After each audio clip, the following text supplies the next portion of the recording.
আসসালামু আলাইকুম। আজকে আমরা ওয়াক্টার থেকে দশমিকে রূপান্তর করব। ওয়াক্টার থেকে দশমিকে রূপান্তর করার জন্য আমাদের একটা কথা মাথায় রাখতে হবে।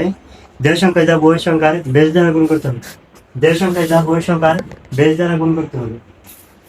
দেওয়া আছে 46, 46 অক্টালে আছে, দেওয়া আছে। আমরা দশমিকে রূপান্তর করবো। দেখো, 4 গুণ এটা বেজ কত 8 যোগ 6 গুণ বেজ 8। এখন বেজের উপর পাওয়ার ধরে গুণ, এই জায়গায় 0, তারপরে 1, যদি আরো সংখ্যা থাকতো তাহলে 2 3 এভাবে থাকতো।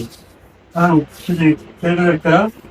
এটি 8 একে 8, 4 32 যোগ 8 টু দি পাওয়ার 0 মানে কি 1, 6 কে 6, যেটা একসাথে যোগ করো 32 আর 6 38।